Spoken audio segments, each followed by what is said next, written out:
Okay. Hello, everyone. Welcome. In internet governance discussions, the phrase technical community is often used, and sometimes with different meanings, and in a context that has changed considerably since the term was introduced.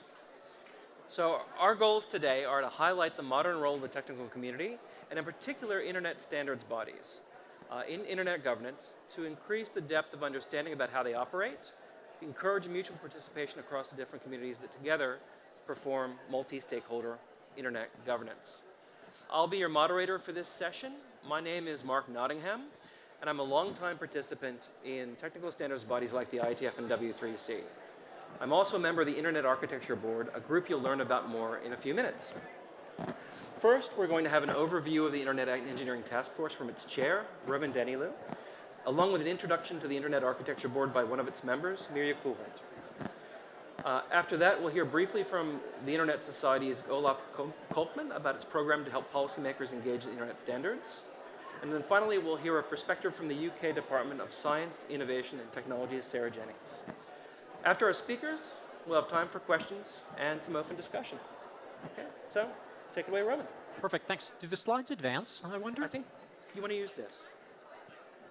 Oh, well, there is the agenda that Mark was talking about. And thanks for that kind introduction, Mark. So again, to repeat, my name is Roman Danilu. I'm chair of the IETF, the Internet Engineering Task Force, and I'm going to take a few minutes with my colleague, Mirja, to talk about the work we're doing there as a standards organization for internet protocols. We conduct this specification of those protocols around 4 guiding principles. First, when you come to the standards organization, everyone participates as an individual, which means that there is no special treatment in our standards process for the organization you come from, whether you're from the private sector, or you're from the government, you're from civil society, or you're from academia. The other thing to note about what the IETF works on is its building blocks. We don't specify the whole end-to-end infrastructure, a digital public infrastructure. We don't specify applications. We don't release tools. What we do is we specify protocols that others use to build those infrastructures and services. And really, this approach is how you realize a permissionless innovation on the internet, which is you can create your new application or your new service without having to ask a centralized authority for permission to feel that and make that available to your constituency. And the other 2 key principles for us are that we judge contributions that come into the standards organization by their technical merits, and then ultimately we judge the success of everything we work on by voluntary adoption, that people want to adopt these standards and build services on top of it, not that they are made to do that. In the ITF, at any given point in time, we have about 125 different standardization activities around protocols. We call those individual clusters of working groups, and they're self-organized, roughly aligned around six particular areas. So first, at the bottom layer, there's this notion of working on in the internet area, which is the lowest level of abstraction, where you're talking about connecting 2 computers talking to each other on a particular link. Then to realize what is the internet, which is it's really just a network of networks talking to each other, we have a series of work in the routing area. Then built on top of that, it's making sure that there's end-to-end connectivity between all those networks of networks. And then on top of that, there's different application and real-time protocols. And buttressing all of that is investments in security and the ability to manage that. So to make this very practical, if we were on a remote call with audio-visual, the internet layer would be the IP protocol. On top of that would be a protocol like BGP, allowing your network to talk to another network, to the provider that's doing that audiovisual. On top of that would be something like TCP or QUIC that's providing the end-to-end connectivity. And then there's the actual protocol itself, like WebRTC, that provides the video and the audio stream that you're hearing, all secured by something like TLS. And we don't, of course, do any of that alone. We partner with other standards organizations like W3C, OASIS, IEEE, ITU, and 3GPP as well. And Mirja is going to talk a little bit later about the partnership between the standards work we do and also in the IETF, we have an effort that helps bring that new technology, and we have the Internet Research Task Force that she'll talk a little bit more about. Now, really, what makes the work that the IETF the work the IETF does is really enabled, and the success is enabled by our multi-stakeholder participation. While the IETF is considered the technical community, it draws very robust participation, not only from the private sector, from civil society, from governments, and from academia. And if you look at the stats, you can see there just participation last year in our plenary meetings, industry was a little more than half of who participated, and the other half was a breakout of the government, civil society, and academia. We also draw participation from around the world. In our 3 plenary meetings a year, there were 77 countries that participated. And to really repeat the basic principle of everyone participates as an individual, in contrast to perhaps other standards organizations where special treatment is given perhaps to governments or to the private sector, everyone comes to the IETF with equal standing. And I think some of my colleagues are going to talk about some of the other activities we have to draw people into those different processes. We have new programs for participants. We have a process to onboard new work in a structured way, reach policymakers, and also manage the open source community. We are a bottom-up place. We standardize what comes to us and the key problems that those participants bring to us. And so very key for us is to have very flexible methods of contribution. I think one of the biggest affordances we have is that we don't run any in-person only meetings. Everything we do is hybrid, so there's always a remote component to an on-site meeting that we have, or it's frankly remote only, which is frankly the vast majority of the meetings we run. We have 3 plenary meetings a year, and depending on kind of where exactly we are in the world, the spread is that about 1/3 to half of all the participants are going to be remote. And over the course of the year, about half of those 125 working groups I talked about are convening remote only, so there's no on-site component. And we found that this is critical to make sure that things like constraints related to cost, geography, or time constraints don't bound the participation in that process. We also want to make sure that the remote experience is as close as possible to the on-site experience. So we force that synchronization through a common app. So if you're participating on-site, you're using the same app that the people are remotely to get in a queue and make contributions. And then the other unique thing about our governance model, our standards process model, is that anything decided at a meeting is not really decided yet until it's taken to the email list for final confirmation. And so this allows, so first you have this real-time remote participation or this real-time remote participation, but what if you can't come to those meetings? So we want to double check everything we do with this asynchronous check that you typically have at least 1 to 3 weeks to mull through this on a mailing list and also to provide a contribution in that way. And to really be able to prep to make a contribution, the other unique thing about what the IETF does is all the materials are readily accessible, free of cost, with no login. So you want to know what the in-progress materials are, the final materials that things are being built on, meeting minutes, past recordings of the videos of any of the on-site or remote meetings. That goes back decades, and all that is available to you. So there's no kind of barriers of how do I bootstrap into all of that. And I'll close before handing off the mic is to highlight there's a number of places, a number of examples I could talk about the intersection of where civil society or policymakers came and influenced what the IETF is working on. Just earlier this morning, there was a speaker from the International Red Cross and Red Crescent kind of movement talking about what's happening in digital albums to convert the Red Crescent or the Red Cross to its digital kind of equivalent, and how that's been a body of work that was frankly civil society first. They came with that work, and the engineers are helping with that. Another example I would provide would be the detecting unwanted location trackers, the DALT work, which is about 1.5 years into it, where it started with manufacturers of the fobs, the Bluetooth fobs you use to find your lost luggage, and those manufacturers wanted to get together with interoperability because they were getting push themselves wanted to push in this direction, and from policymakers that this is being used in intimate partner violence. And the engineers and the policymakers thought they understood what the threat model was, but really until the civil society experts came, the intimate partner violence experts, and really reframed, it completely changed what the starting point of that process has been. And this is really endemic of what happens at the IETF. The stakeholders come together and we come up with a better solution. So I'm going to pass the mic over to my colleague that's going to talk more about the Internet Architecture Board. Yeah, hello. My name is Mia Kühlewind. I'm a member of the Internet Architecture Board. And the Internet Architecture Board is one of the two leadership groups of the IETF. One of the leadership are the so-called area directors who are responsible for the process, the working groups, the documents, and so on. And the IAB has a bunch of other responsibilities. One of them is architectural oversight, whatever that means. But one important role is also reaching out, being the outreaching face of the Internet. That's one of the reasons why we're here. But one important part of that responsibility is also working with other organizations in the space, especially if you look at other SDOs. There are, of course, a lot of works and activities around the internet where we use different protocols from other organizations. Other organizations use our protocols, and especially if there's kind of a dependency on overlap, it's very important to talk to each other. And I mean, you know that how important that is. So that's one part of what we call official liaison work, if needed. But we also, in our experience, it's very important to just have the experts talking to each other, to understand each other, to understand the requirements, to directly work together, which is also part of the openness that you see in the IETF.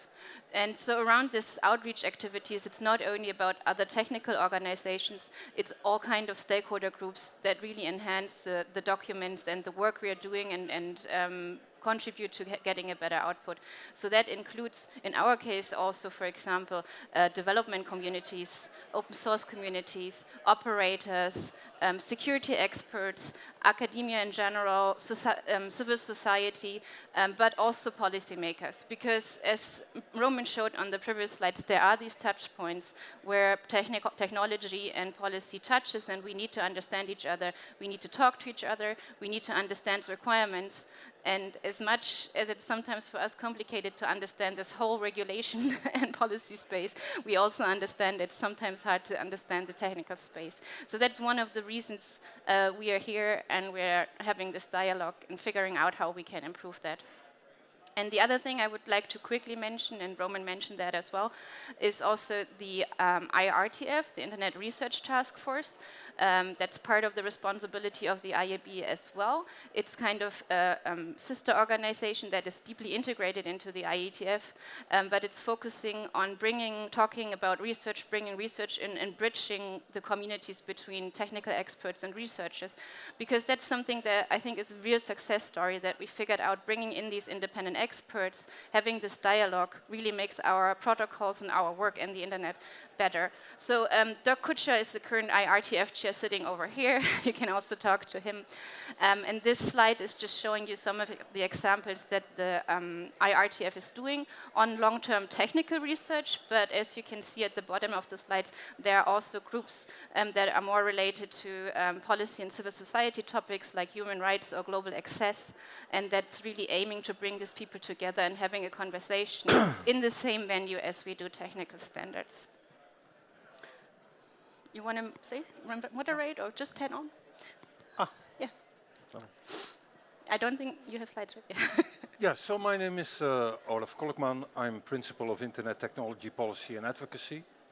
The Internet Society and the ITF, the greater ITF, have a very long-term relationship. As a person, I've been working in the ITF since '97. Collaborating on standards. For the last 10 years, from the Internet Society perspective, I've been working a lot with the IAB and the ITF.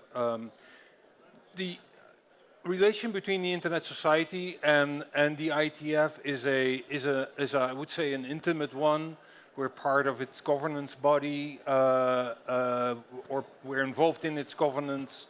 I would say, but the Internet Society, the IAB specifically, is also a technical advisor to the Internet Society at large, and so we collaborate a lot. One thing that we do within the context of the ITF is organize a policy program.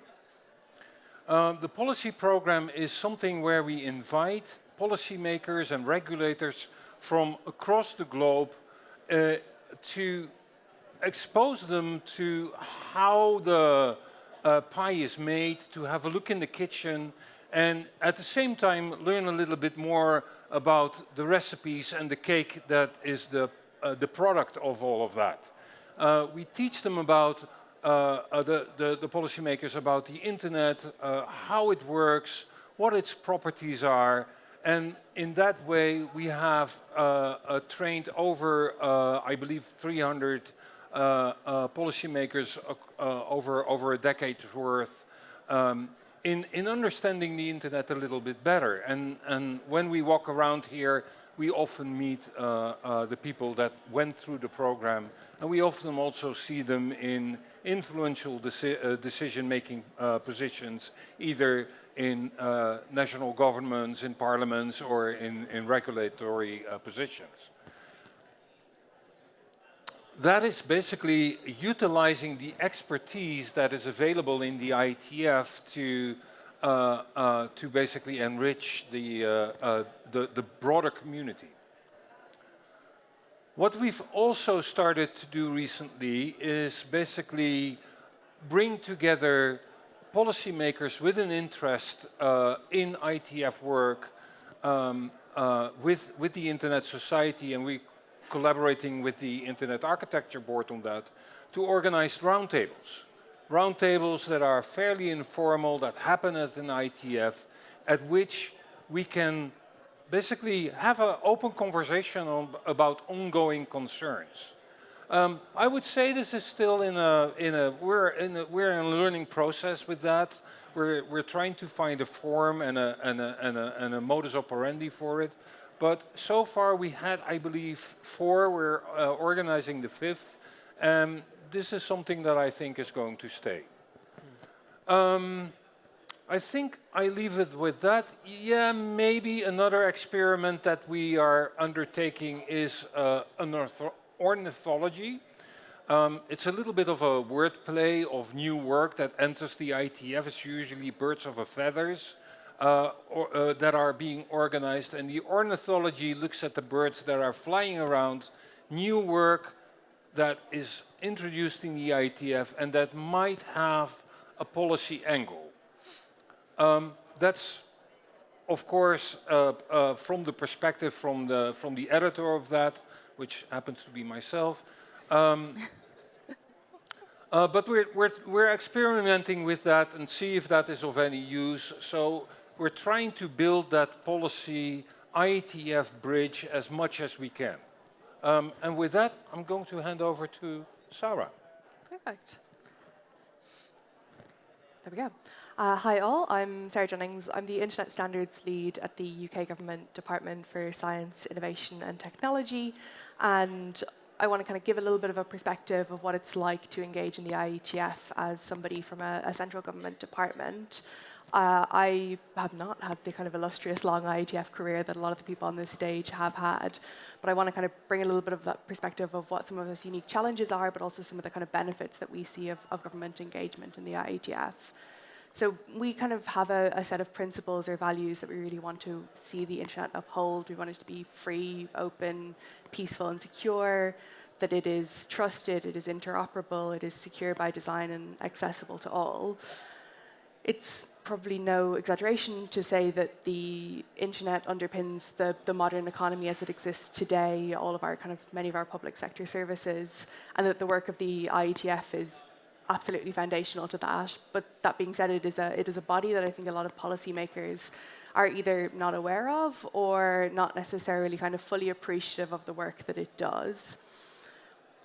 We're massive advocates in UK government of the multi-stakeholder model of internet governance, but also of industry-led multi-stakeholder standards development. And for us, the IETF sits at the nexus of both of those, that there are no de facto kind of barriers to participation, that you get the widest variety of voices and opinions taking part in a process that is predominantly industry, in the IETF's case that is predominantly vendors, but you're also getting civil society groups, consumer groups, operators, and policymakers joining in that conversation as well. From our perspective, one of the ways that we sort of embody that is we send multi-stakeholder delegations to standards development organizations, but obviously we also take part in those standards development processes ourselves. And we also really kind of welcome the opportunity to meet with organizations or people that are involved in the standards process to understand both what they see as the value of standardization, but also the challenges that might come with engagement in SDOs. So it's been said a lot, the IETF is fundamentally a technical and industry-led forum. It's producing these specifications that are coherent, they're technically sound, that are producing working implementations. And it is responsive to market needs, and it is, again, it's an industry forum, but that doesn't mean that it is just a technical one and that it is entirely absent of social and political factors. And I think that the conversation that we've had so far has really reflected that as a fundamental truth. It's part of this complex system that engages with legislation and regulation and just the kind of realities of what happens when you go out into the world and you hit the kind of complexity of humankind. So the social and technical factors for us, it goes both ways, right? It's not only that the society that we live in kind of impacts the way that we design technology, but also the way that we design technology has an impact in how we live our lives. And that kind of bidirectionality, I think, is noted by a lot of fora. You know, the IETF has a statement that technology is not value neutral. We're not just setting out to do something because it's technically feasible. It's setting out to do something because it is something that is desirable. And so, but finding the spaces within standards development to talk about the potential impacts of different protocols and the societal constraints of them, I think is one of those kind of fundamental challenges. So we engage in the IETF as UK government to be part of that systems level conversation. In the UK, we have consistent engagement from my department, Department for Science, Innovation and Technology, but also from our National Cybersecurity Centre, who bring kind of a unique depth of technical expertise from the work that they do. I think one of the things that government does really well in this space is be able to use its convening power, right, to engage with a wide variety of stakeholders, to run consultations, and also in some cases to bring our own kind of hands-on experience to take part in the discussions that are happening in the IETF. As Maria said, the thorny end of this is when standards are impacted by or impact regulation and legislation, but there's also kind of broader conversations to be had about the uptake of particular standards or just understanding the context, the social context in which they're likely to be deployed. There's sort of two benefits. One is that expertise element that I talked about, bringing knowledge and bringing insight. But the other reason, and it's sort of a slightly unseen element of government engagement in standards development, is also to bring back what is happening within a particular forum and explain it to policy teams and say, you may not be aware of this, but this is coming down the line in 2, 3, 4 years, and it's likely to have an impact on the way that you do your work. And, you know, how is kind of that going to be an issue for you, or is that going to be a benefit for you? And can we start having that conversation early? So it's a really good kind of almost horizon scanning opportunity for us. We attend in person, so it's really valuable to have hallway conversations, those brush bys, but it's absolutely the case that that is not an option for many governments around the world and just many individuals who want to take part in the IETF. And as Roman said earlier, the virtual participation that the IETF offers is fantastic. But one thing that I find really useful is being able to have one-to-one conversations with engineers and talk to them and understand what they are doing, why they are doing it, in a way that is not necessarily mediated through a kind of public affairs lens or a policy lens. It's much more direct. So I think we don't advocate for a particular place for government within the process. We think there is no kind of one-size-fits-all solution to policy engagement in standards. But there are a couple of unique challenges. So the first is about communication. So this is mainly about making sure that what is happening in the IETF, IRTF, IAB is known and is legible to the policy community. So you don't have the situation where standards develop to a point that then governments become aware of them, but the work is sort of technically progressed to a point that if it had happened earlier, the conversation might have been a little bit more fruitful. I think making sure that people understand what is happening and have that visibility is really, really key. The second is just education. It's not intuitive to know how to engage with any standards body, and the IETF is no different. Knowing the kind of ways of working, and also just a lack of technical knowledge is going to hamper engagement. But But I think recent work that that some people here, Mark and Suresh, have been leading on AI preferences is a really good example of how they've gone to great lengths to explain from just a beginner's level what the IETF is, how it does, and how people can get involved, and doing a little bit of that kind of early hand-holding that really pays off in the long term. The next thing is about community. The IETF has its own set of core principles and axioms and ways of working that aren't necessarily intuitive to policymakers, I think is probably how I'd put it. But one thing that is, I think, particularly a thing is one of the IETF's great strengths is its openness and the fact that people participate as individuals and everything is out there in the public. That is sometimes challenging for a policymaker to do, right? You cannot necessarily take off your hat as an official and purely represent your own personal interest. But also, as policy is being developed, your capacity to speak openly about it for a myriad of reasons is somewhat challenging.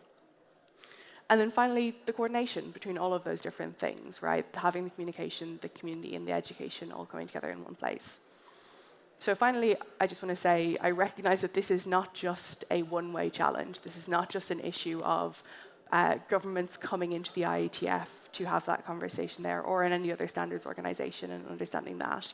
The bridge goes both ways, and it's why I'm really pleased that the IAB has organized a session at the Internet Governance Forum as this kind of primary multi-stakeholder domain for conversations about the internet and internet policy, because it is important that the technical community is also present in those conversations to defend the principles that they abide by, but also to give a technical input on the work and the initiatives that are being proposed.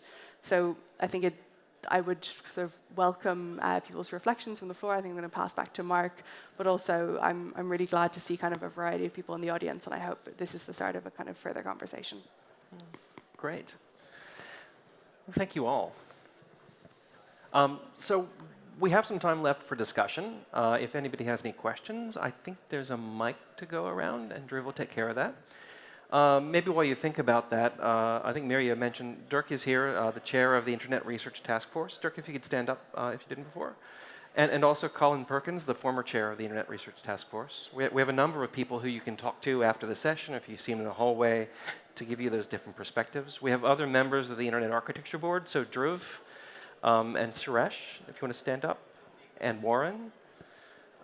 We also have some folks from our peer organization, the World Wide Web Consortium, which is like the IETF, but specialized on the web and web browsers. So Sylvia and Dom. You might not realize it, but there are a lot of technical community faces around. Any questions? Any comments? Yes.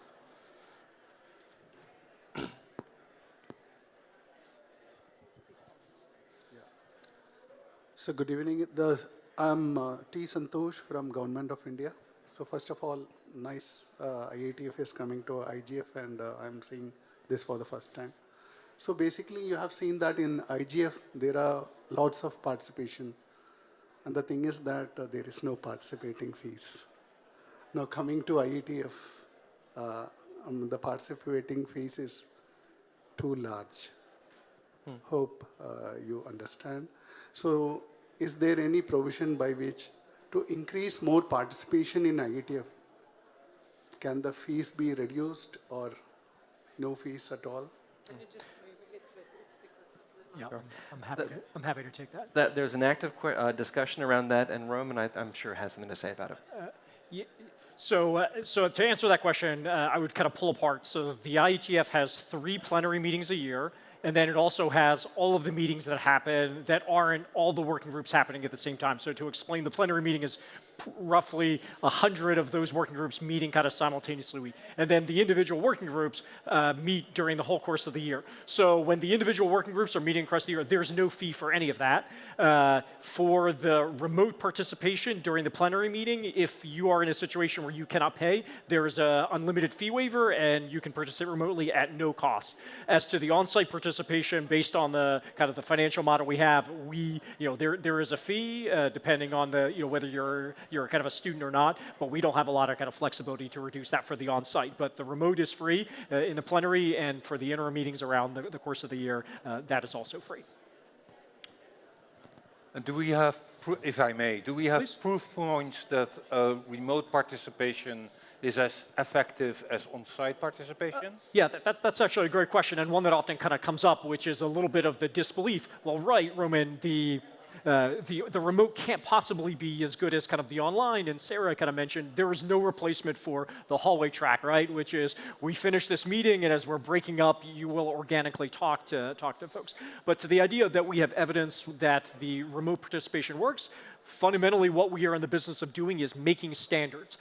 So as we looked at who produced, who authored, whose name was on those standards that we published, we did a look back of about 4 years, and we found that about almost 40% of documents had at least one author on them that had never come to any on-site meeting in recent memory, which is we have good records about 15 years back. So to us, this is saying you can fully participate in the remote process because there's authors that have never been to meetings and they are pushing major documents, almost 40% of them. So that's evidence to us that the remote is really high quality and you can make a meaningful contribution.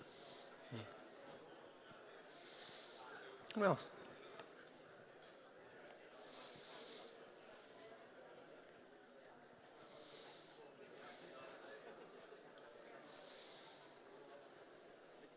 G'day, Ian Sheldon, Australian Government. I just had two things I wanted to comment on. One was to lend support to the Policymaker program. It's an excellent program. My team leads Internet Governance Matters for the Australian Government. And I've sent as many of my team members to the program, as well as many parts of my Australian Government department along to the program as well. It's a really good entry point into the standards-making world, into the IETF. But also the second point I wanted to make was that they hold your hand as you get to know the community. And that was one of the most valuable things that we got from the entire process. As we approached the WSIS Plus 20 review, it's vital that the technical community provides considered, well thought out input into the process, and governments need that input as we navigate the challenges ahead. And some of you guys on the stage had an opportunity to input into the work that the Australian Government does and our preparation for the WSIS Plus 20 review. So we follow a lot of the standards work, but we also capitalise on all the fantastic expertise that's available at the IAB, IRTF, IETF as well. So it's a really unique spot to get a lot of really good technical advice and support as you navigate both your domestic policy challenges and as we navigate this broader internet governance challenge that we're all going to be facing over this year and the coming decade or two. So it might be quite a daunting space to jump in and get involved on, but it's well worth the effort, and I'd very much encourage you all to take the opportunity and have a chat with the guys on stage, because it's a really valuable connection to make and build. Thanks. Yeah, thank you for bringing this up. And I just want to add that I was saying earlier, we have like this formal liaison process to talk to other organizations, but on our side, we don't have much formality. Like everybody can come and talk to us. You can send us an email. The email reached directly us. We will reply to you. There's not like a secretariat in between. We don't have the money for having a secretariat running there. So we are very open and we are welcoming that, because we did figure out in how we work and what we're doing that this direct way of talking to each other and working together is getting the best output that we can get. Please.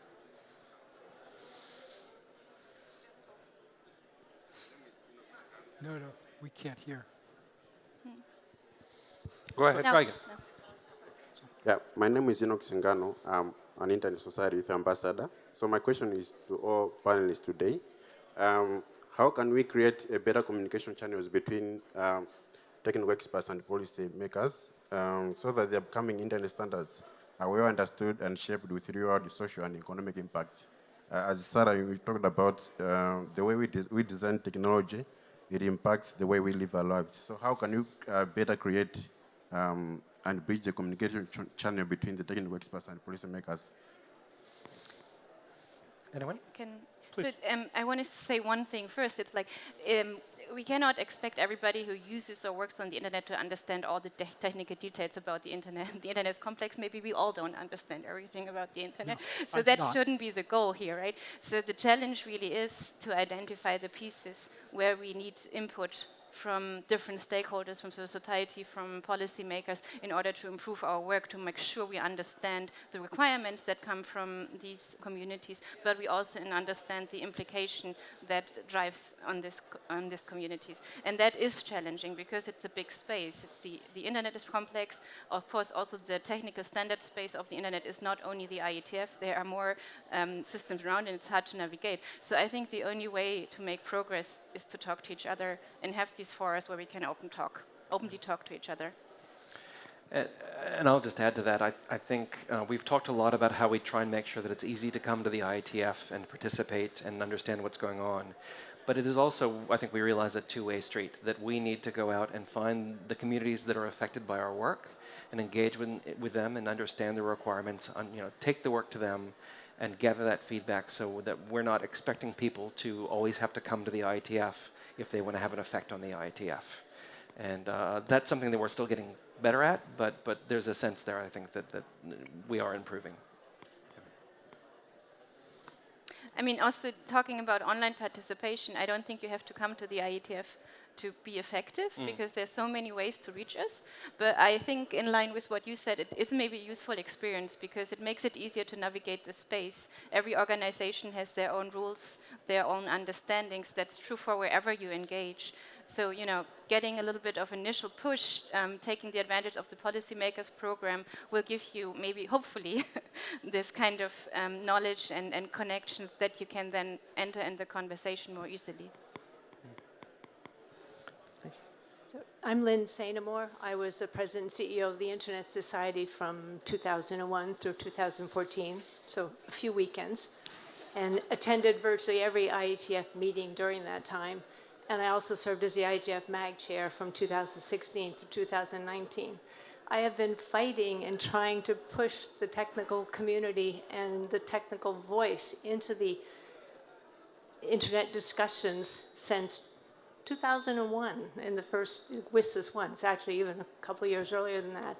And it is just so heartwarming to see so many people here, particularly the leaders from the organizations, both current and past.